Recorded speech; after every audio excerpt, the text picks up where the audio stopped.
Halo semuanya, kembali lagi di Rari Movie. Pada kali ini akan membawakan alur cerita film Korea bergenre aksi yang berjudul Night in Paradise. Bercerita tentang seorang mafia yang sangat disegani. Tidak perlu berlama-lama lagi, langsung saja ke alur ceritanya.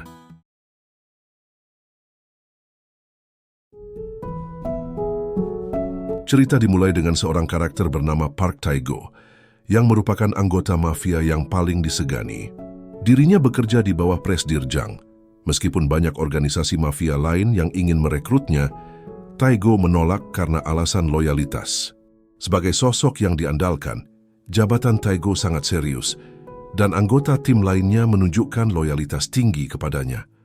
Organisasi mafia yang dipimpin oleh Presdir Jang juga memiliki saingan, di mana Tae-go dan anak buahnya baru saja melakukan eksekusi terhadap mereka. Di sisi lain, di rumah sakit, seorang wanita dan putrinya ingin pulang saat hujan sedang turun. Tae-go tiba dan meminta maaf karena datang terlambat. Perempuan itu adalah kakak perempuan Tae-go, sementara anak gadis tersebut adalah putri dari kakak perempuannya, yang berarti keponakan Tae-go. Mereka tampak dekat dan Tae-go sangat menyayangi keponakannya. Pada hari itu, keponakan tersebut sedang berulang tahun, dan mereka berencana mengadakan pesta.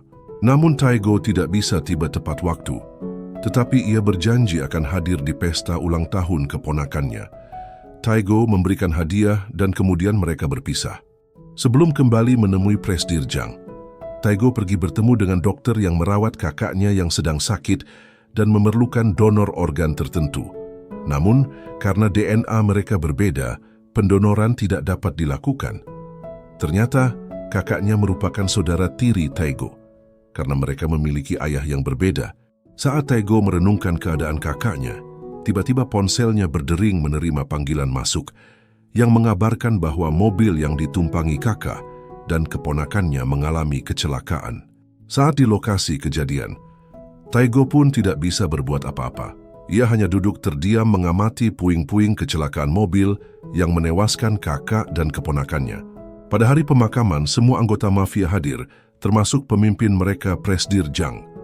Gelar Presdir singkatan dari Presiden Direktur merupakan jabatan tertinggi dalam organisasi mafia tersebut.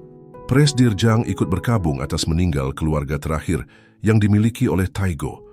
Sebagai bos besar di mafia tersebut, Presdir Jang menduga jika yang menyebabkan kematian dari keluarga Tae-go adalah dari mafia lain, di mana pemimpin mafia itu bernama Mr. Doh. Mr. Doh ini sebelumnya ingin merekrut Tae-go jadi anggotanya. Namun Tae-go menolak dan lebih memilih untuk bersama dengan Presdir Jang. Presdir Jang merasa kebingungan atas tragedi yang menghampiri Tae-go. Namun ia tidak dapat berbuat banyak. Tae-go kemudian meminta agar ia dapat bertemu dengan pemimpin Doh. Beberapa hari setelah pemakaman, Tae-go bertemu dengan Mr. Doh di tempat pemandian.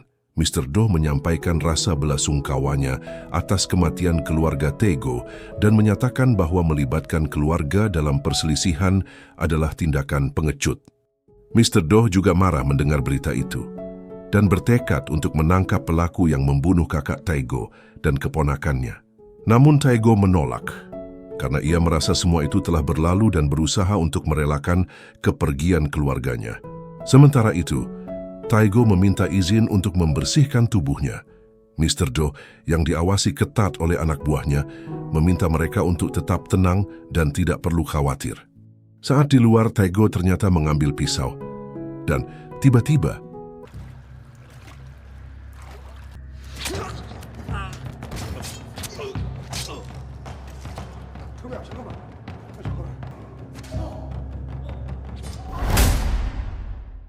ia pun berencana membunuh Mr. Doh beserta anak buahnya.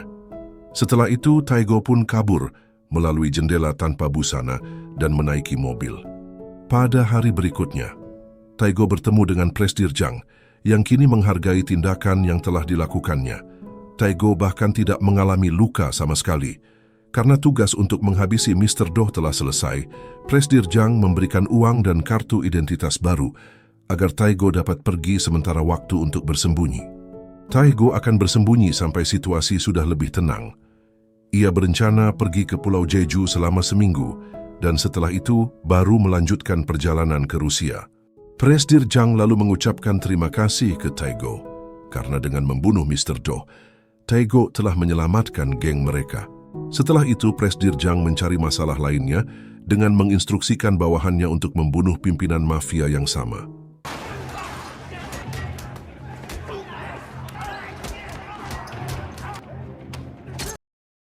Di sisi lain, Taigo masih merasa gelisah. Setibanya di Pulau Jeju, ia dijemput oleh seorang perempuan bernama Jae Yeon. Jae Yeon adalah keponakan dari suruhan orang Presdir Zhang dan ditugaskan untuk menampung Taigo selama seminggu ke depan sebelum diberangkatkan ke Rusia. Paman Jae Yeon bernama Kuto adalah seorang penjual senjata api. Dia menyelundupkan berbagai jenis senjata yang disimpan di dalam perut ikan dan senjata tersebut berasal dari Rusia. Paman Kuto menjual senjata-senjata itu kepada berbagai kelompok mafia. Usai transaksi jual beli senjata, Taigo dan Jae Yeon tiba dan menikmati makan malam bersama. Taigo menemukan bahwa Paman Kuto adalah seorang pensiunan mantan anggota mafia. Ternyata alasan dia pindah ke Pulau Jeju adalah untuk berkebun. Di sini Jae Yeon mulai mengungkapkan ketidaksenangannya terhadap Taigo. Jae Yeon menyatakan bahwa semakin cepat Taigo pergi, semakin baik. Intinya, Jae Yeon menunjukkan ketidaksetujuannya terhadap keterlibatan pamannya dalam urusan mafia. Pada malam yang sama, Taigo berusaha menghubungi anak buah kepercayaannya bernama Jin Sung. Namun entah mengapa, panggilannya tidak berhasil terhubung. Di sisi lain, Presdir Zhang terlihat sangat cemas. Keributan antara kelompok mafia yang terjadi sebelumnya merupakan instruksinya untuk menghabisi para pemimpin mafia yang tersisa. Tanpa keberadaan pimpinan Doh, pesaing semakin melemah sehingga Direktur Zhang dapat mengambil alih kekuasaan. Namun tampaknya anak buah Presdir Zhang tidak melaksanakan tugasnya dengan baik. Mereka gagal membunuh target mereka sehingga pejabat tinggi yang mereka buru berhasil melarikan diri. Kini ketakutan terlihat jelas di muka Presdir Zhang. Ditambah kabar menyebutkan jika pimpinan Doh masih selamat dan sekarang berada di rumah sakit.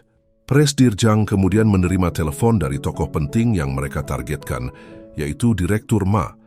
Akibat tindakan Presdir Zhang, Direktur Ma pun menyatakan perang dan bertekad untuk menghabisi Presdir Zhang. Kini, Direktur Ma bersiap untuk membalas dendam kepada Presiden Zhang. Dimulai dengan membunuh anak buah Presdir Zhang yang melakukan penyerangan. Keesokan harinya saat baru bangun, Taigo mendengar suara tembakan dari Jae Yeon yang sedang berlatih menembak. Jae Yeon sangat terampil dengan senjata api. Saat Taigo mencoba melihat lebih dekat, Jae Yeon secara tiba-tiba mengarahkan senjatanya ke kepalanya, membuat Taigo panik dan berusaha menghentikannya.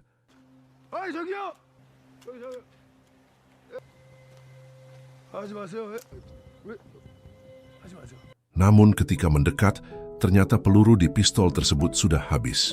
Pada waktu yang sama, Presdir Zhang bertemu dengan seorang kepala kepolisian bernama Park untuk meminta bantuan. Park bertugas menangani masalah mafia di Korea yang meliputi pemantauan aktivitas mereka serta memastikan mafia dapat menjalankan bisnis mereka. Bisa dikatakan bahwa Park adalah seorang polisi yang korup. Presdir Zhang memohon kepada Park tentu saja dengan sogokan. Dan terpaksa Park menuruti keinginannya dan segera menelepon Direktur Ma untuk bertemu dan menyelesaikan masalah. Di sisi lain, Taigo terkejut saat melihat Jae Yeon tidak sadarkan diri dengan suntikan di tangannya. Paman Kuto tiba dan meminta Taigo untuk mengemudi. Dalam keadaan cemas, mereka segera mengantar Jae Yeon ke rumah sakit. Fakta mengejutkan, ternyata Jae Yeon memiliki penyakit kronis. Dokter telah memvonis jika Jae Yeon umurnya tidak akan lama lagi dan akan berakhir tragis. Inilah alasan Paman Kuto bersedia melakukan segala hal demi memperoleh uang, mulai dari menjual senjata hingga menyembunyikan Taigo di rumahnya. Uang menjadi kunci bagi Jae Yeon untuk mendapatkan perawatan dan menikmati hidup lebih lama. Mereka juga merencanakan untuk pindah ke Amerika setelah uang terkumpul agar Jae Yeon bisa diobati di sana, dengan harapan ia dapat bertahan hidup. Keesokan harinya, Presdir Zhang, Direktur Ma, dan Kepala Polisi Park bertemu. Park, yang bertanggung jawab atas pengawasan mafia di Korea, memiliki kekuasaan untuk mengambil keputusan mengenai tindakan mafia. Ia tidak ingin kejahatan semakin menyebar dan berdampak pada masyarakat, sehingga Park meminta Direktur Ma untuk menghentikan perselisihannya dengan Presdir Zhang. Tentu saja Direktur Ma menolak, karena semua bermula dari Presdir Zhang. Ia tetap bertekad untuk membunuh Presdir Zhang tanpa toleransi. Presdir Zhang terlihat ketakutan dan Kepala Polisi Park menjelaskan bahwa akan ada evaluasi kinerja segera dan meminta agar masalah di antara mafia diselesaikan sekarang. Jika keributan di dunia mafia tidak terselesaikan, Park berisiko kehilangan jabatannya. Direktur Ma masih bersikeras tidak mau berdamai, yang membuat Park marah dan kehilangan kesabarannya. Hal ini membuat Direktur Ma menjadi ragu dan meminta Park untuk mencari solusi atas masalah yang sedang dihadapi. Di rumah sakit, Jae-yeon sadar dan segera berganti pakaian lalu pulang. Tae-go yang merasa bingung ikut bersamanya dalam mobil menciptakan suasana yang canggung. Jae-yeon lalu mengajak Tae-go untuk makan. Mereka berhenti sejenak untuk menikmati hidangan lokal yang lezat. Tae-go merasa kebingungan karena Jae-yeon terlihat lebih terbuka dibanding sebelumnya. Tae-go memilih untuk tetap diam karena merasa suasananya tidak nyaman. Bahkan ketika Jae-yeon menawarkan minuman, ia hanya meminumnya sedikit. Sementara itu, Jae-yeon justru ingin menikmati hidup dan larut dalam kemabukan. Dalam perjalanan pulang, mereka nyaris terkena tilang akibat razia polisi. Beruntung Tae-go tidak dalam keadaan mabuk sehingga mereka dapat melanjutkan perjalanan. Sementara itu, Jae-yeon yang cukup parah mabuknya harus ditenangkan terlebih dahulu. Mereka kembali melanjutkan perjalanan. Di tengah perjalanan, Presdir Zhang menghubungi Tae-go dan memintanya untuk segera berkemas serta merapikan seluruh barang-barangnya tanpa meninggalkan jejak apapun. Hal ini karena Presdir Zhang berencana melarikan diri bersama Tae-go ke Rusia. Namun kenyataannya Tae-go sedang diperdaya. Sementara itu, Presdir Zhang tengah dikepung oleh anak buah Direktur Ma. Berdasarkan kesepakatan sebelumnya agar Presdir Zhang tidak dibunuh oleh Direktur Ma, ia diwajibkan menyerahkan Tae-go sebagai pihak yang bertanggung jawab atas penyerangan terhadap pimpinan Doh. Jadi urusan Presdir Zhang dan Direktur Ma sudah tidak ada lagi. Situasi kini berfokus pada konflik antara Direktur Ma dan Tae-go. Dalam ketakutan dan demi mempertahankan nyawanya, Presdir Zhang dengan mudah menyetujui kesepakatan tersebut. Ia pun akhirnya mengkhianati bawahannya sendiri. Kembali pada Tae-go dan Jae-yeon.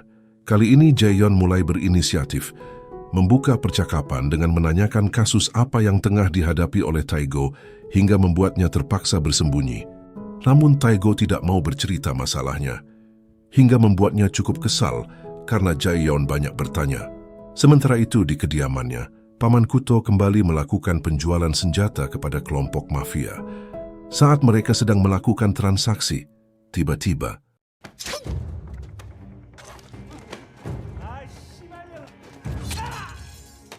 tepat di saat itu, Tae-go dan Jae-yeon tiba di lokasi. Matanya langsung menangkap deretan mobil asing yang terparkir mencurigakan. Beberapa di antaranya berisi para mafia Rusia yang tampak bersiaga. Instingnya mengatakan ada yang tak beres. Dan benar saja, ketika suara tembakan meledak dari dalam bangunan, situasi langsung memanas.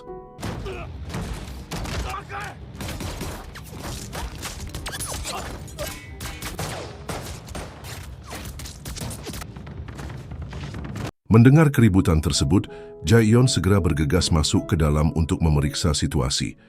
Ia diliputi kepanikan saat mendapati pamannya dalam kondisi terluka parah dan tak berdaya.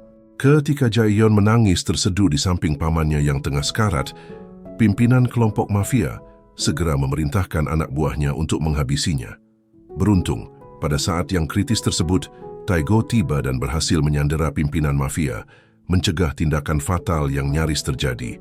Sesaat sebelum menghembuskan napas terakhir, Paman Kuto menyampaikan permohonan maaf kepada Jae-yeon. Ungkapan tersebut membuat Jae-yeon semakin terguncang secara emosional hingga tak mampu menahan tangis histerisnya. Pada saat yang bersamaan akibat kelengahan, orang yang disekap oleh Tae-go berhasil melarikan diri. Namun, Jae-yeon segera menggunakan senjatanya untuk berusaha melumpuhkan para anggota mafia tersebut. Kini yang tersisa hanyalah tatapan kosong yang penuh kesedihan. Melihat hal itu, Tae-go mendekat dan berusaha menenangkan Jae-yeon. Tae-go kemudian mengajak Jae-yeon untuk segera meninggalkan tempat tersebut, mengingat kemungkinan besar anggota mafia lainnya akan kembali. Meskipun Jae-yeon sempat menolak untuk meninggalkan pamannya, akhirnya ia dibawa dengan paksa oleh Tae-go demi keselamatan dan kebaikannya sendiri. Jae-yeon masih sulit menerima kenyataan bahwa pamannya telah tiada. Di dalam mobil, ia terus melawan, tetapi mendadak penyakitnya kambuh. Tae-go pun segera mencari obat di dalam mobil, dan karena rasa sakit yang tak tertahankan, Jae-yeon menggigit tangan Tae-go. Setelah situasi kembali kondusif, Jae-yeon dan Tae-go melanjutkan perjalanan menuju kediaman kerabat terdekat mendiang Paman Kuto yang memiliki usaha penginapan. Jae-yeon menerima sambutan hangat dari keluarga tersebut, sementara Tae-go tidak diperlakukan dengan kehangatan yang sama. Dalam pertemuan tersebut, Jae-yeon memilih untuk tidak mengungkapkan bahwa Paman Kuto telah meninggal dunia. Pada malam harinya, Tae-go dan Jae-yeon berusaha menenangkan diri di tengah ketidakpastian mengenai masa depan mereka. Situasi semakin rumit karena hingga saat ini orang kepercayaan Tae-go masih belum dapat dihubungi. Jae-yeon kemudian menceritakan bahwa keluarganya dahulu menjadi korban kekejaman mafia Rusia. Oleh karena itu, ia menyimpan kebencian yang mendalam terhadap Paman Kuto. Namun, entah mengapa, setelah kepergian Paman Kuto, Jae-yeon justru merasa benci terhadap perasaan benci yang pernah ia miliki. Kini, ia merasa telah kehilangan satu-satunya sosok yang tersisa dalam hidupnya. Keesokan harinya, Tae-go mengajak Jae-yeon makan bersama, sambil berbagi cerita mengenai masa kecilnya dan sang ibu. Setelah itu, mereka menikmati udara segar di tepi pantai, menghabiskan waktu bersama, hingga akhirnya memutuskan untuk kembali pulang. Meski terdapat banyak keheningan, mereka terus menjalani hari-hari bersama. Hubungan yang sebelumnya sangat dingin kini secara bertahap mulai menunjukkan kehangatan. Di sisi lain, Presdirjang beserta Direktur Ma berada di bandara untuk menantikan kedatangan Tae-go. Tae-go meminta izin untuk pergi ke bandara, namun Jae-yeon berusaha menahannya. Jae-yeon merasakan firasat buruk terkait kepergian Tae-go, apalagi mengingat sebelumnya Tae-go menyampaikan bahwa orang kepercayaannya belum dapat dihubungi. Namun Tae-go tetap bersikeras untuk pergi, dan tidak ada seorang pun yang dapat mencegahnya. Sesampainya di bandara, tak lama kemudian ia menerima telepon dari anak buah kepercayaannya. Tae-go tampak jelas marah karena sebelumnya orang tersebut sangat sulit dihubungi.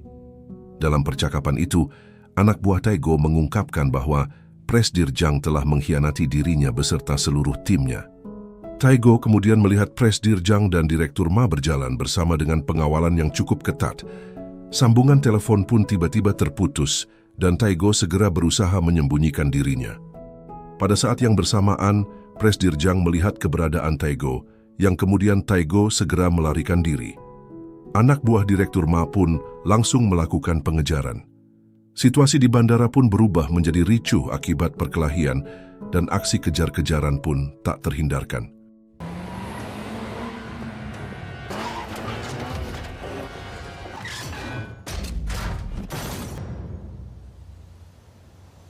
Di dalam mobil, Tae-go masih berupaya melawan para anggota mafia yang menyerangnya secara brutal tanpa belas kasihan. Ia bahkan berhasil melumpuhkan beberapa dari mereka dan mengancam siapapun yang berani mendekat. Ketika suara sirene polisi mulai terdengar, Tae-go memanfaatkan momen tersebut untuk mencoba melarikan diri. Di sisi lain, Direktur Ma mendapat kabar jika Tae-go berhasil lolos yang membuatnya menghajar Presdirjang. Presdirjang diliputi ketakutan dan menyusun rencana lain untuk menjebak Tae-go dengan memanfaatkan anak buah kepercayaannya. Bahkan, Direktur Ma merasa sangat muak terhadap sikap Presiden Direktur Jang yang tega mengorbankan orang kepercayaannya demi menyelamatkan dirinya sendiri. Tae-go kembali datang untuk menjemput Jae-yeon. Namun ternyata Jae-yeon telah kembali ke rumah mendiang Kuto untuk mengambil barang-barang yang tertinggal. Mengetahui hal tersebut, Tae-go segera menghubunginya dan menyampaikan kemarahannya. Dalam perjalanannya, Tae-go menerima panggilan dari Presdirjang. Meskipun Tae-go merasa sangat kesal, Presdirjang menegaskan bahwa Tae-go harus bertanggung jawab atas segala sesuatu yang telah terjadi. Direktur Ma kemudian mengambil alih sambungan telepon dan memberitahu Tae-go bahwa Jae-yeon telah disekap. Menanggapi hal tersebut, Tae-go mengajukan sebuah kesepakatan. Jika ia datang, maka Direktur Ma harus membebaskan Jae-yeon beserta anak buah kepercayaannya. Tae-go akhirnya tiba di lokasi yang telah dikepung sepenuhnya oleh kelompok mafia. Dengan keberanian dan tanpa membawa senjata, ia melangkah masuk. Namun, para anggota mafia justru menyerangnya secara brutal, menyebabkan Tae-go mengalami luka yang cukup parah.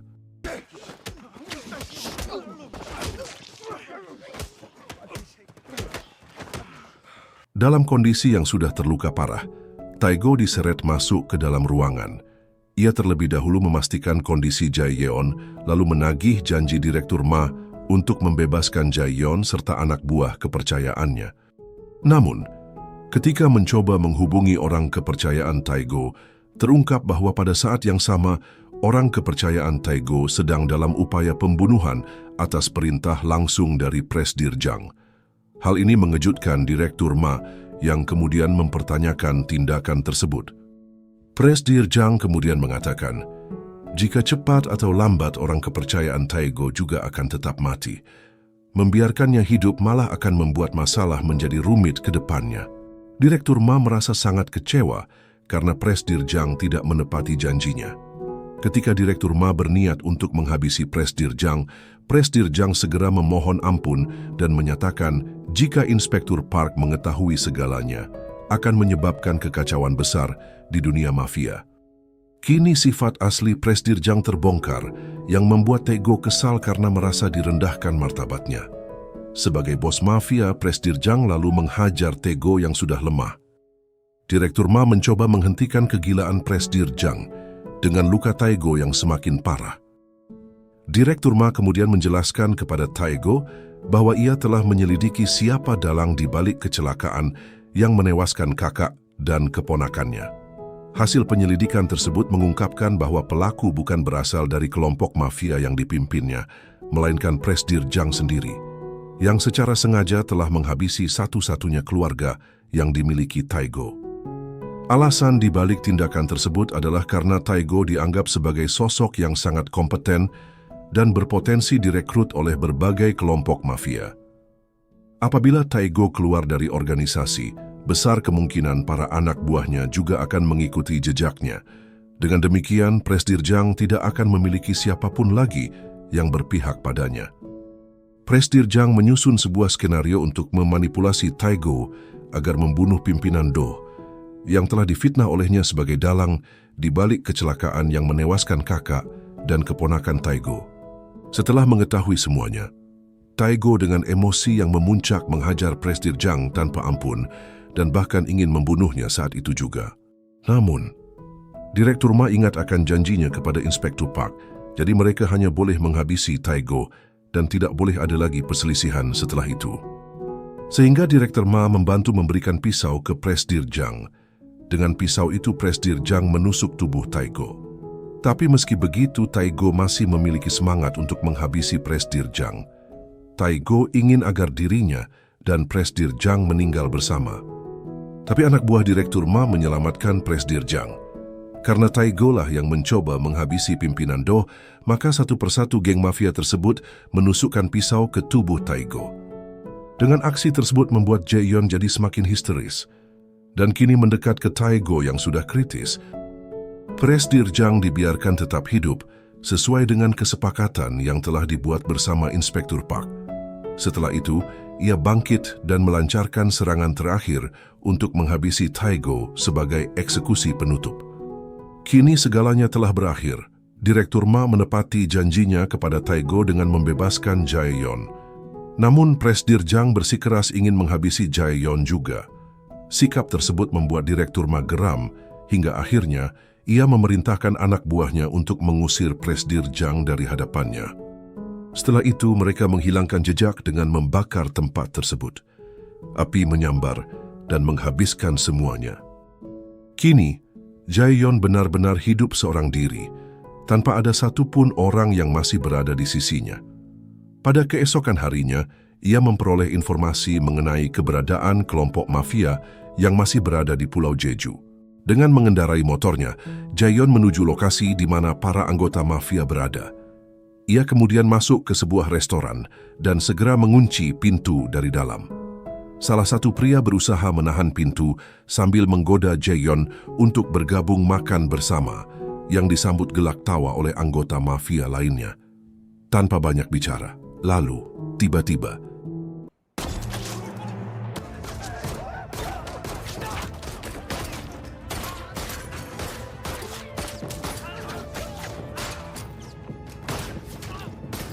Direktur Ma sempat keluar dari ruangan. Namun saat hendak kembali masuk, pintu telah ditutup oleh Presdir Jang. Dalam sekejap, Jaeyon bertindak tegas dan tanpa ragu menghabisi Direktur Ma, Presdir Jang, serta seluruh orang yang berada di dalam ruangan tersebut tanpa belas kasihan.